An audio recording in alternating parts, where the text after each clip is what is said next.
My name's Ed Snowden. I'm 29 years old. I work for Booz Allen Hamilton as an infrastructure analyst for NSA in Hawaii. What are some of the positions that you held previously within the intelligence community? I've been a systems engineer, systems administrator, senior advisor for the Central Intelligence Agency, solutions consultant, and a telecommunications information systems officer. One of the things people are going to be most interested in trying to understand who you are and what you're thinking is there came some point in time when you crossed this line of thinking about being a whistleblower to making the choice to actually become a whistleblower. Walk people through that decision making process. When you're in positions of privileged access, like a systems administrator for these sort of intelligence community agencies, you're exposed to a lot more information on a broader scale than the average employee.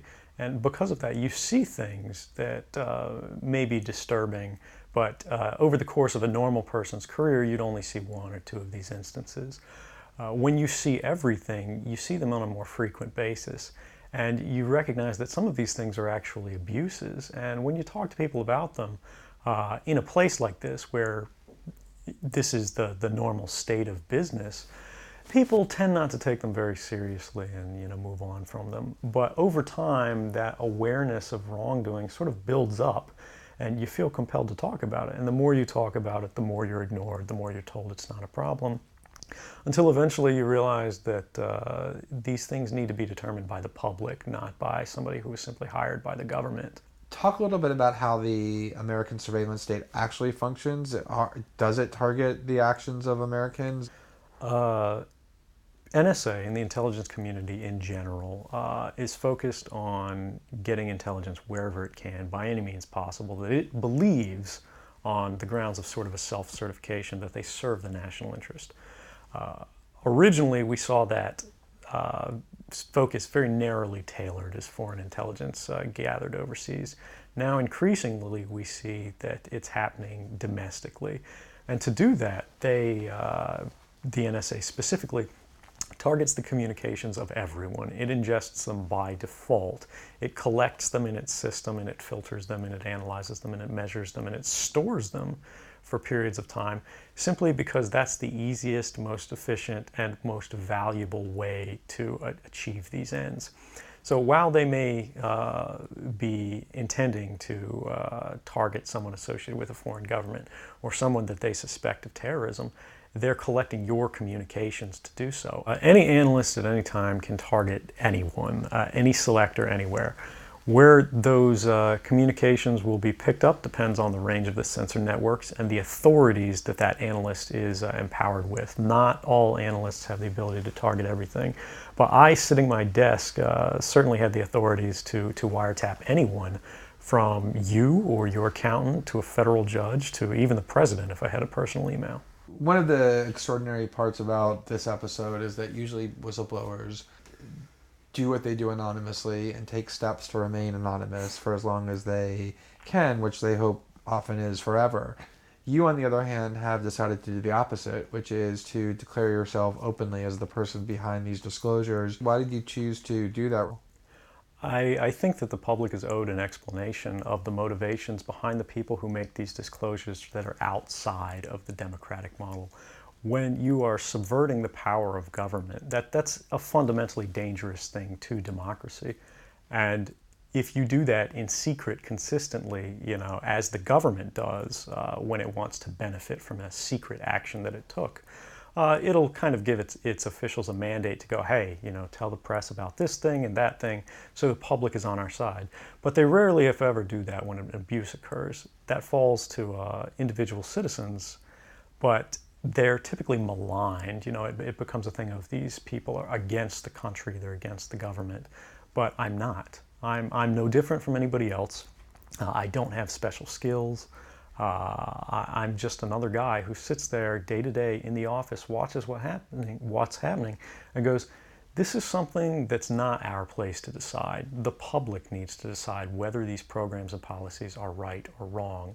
And I'm willing to go on the record to defend the authenticity of them and say, I didn't change these. I didn't modify the story. This is the truth. This is what's happening. You should decide whether we need to be doing this. Have you given thought to what it is that the U.S. government's response to your conduct is, in terms of what they might say about you, how they might try to depict you, what they might try to do to you?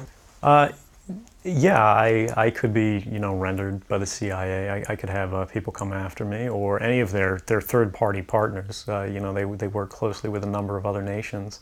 Or they could pay off the triads, or any of their agents or assets. We've got a CIA station just up the road in the consulate here in Hong Kong, and I'm sure they're going to be very busy for the next week. And that's a fear I'll live under for the rest of my life, however long that happens to be. You can't come forward against the world's most powerful intelligence agencies and be completely free from risk, because they're such powerful adversaries that no one can meaningfully oppose them. If they want to get you, they'll get you in time. But at the same time, you have to make a determination about what it is that's important to you. And if living unfreely but comfortably is something you're willing to accept, and I think many of us are, it's the human nature. You can get up every day, you can go to work, you can collect your large paycheck for relatively little work against the public interest, and go to sleep at night after watching your shows. But if you realize that that's the world that you helped create, and it's going to get worse with the next generation and the next generation who extend the capabilities of this sort of architecture of oppression, you realize that you might be willing to accept any risk. And it doesn't matter what the outcome is, so long as the public gets to make their own decisions about how that's applied. Why should people care about surveillance? Because even if you're not doing anything wrong, you're being watched and recorded. And the storage capability of these systems increases every year consistently by orders of magnitude, to where it's getting to the point you don't have to have done anything wrong. You simply have to eventually fall under suspicion from somebody, even by a wrong call.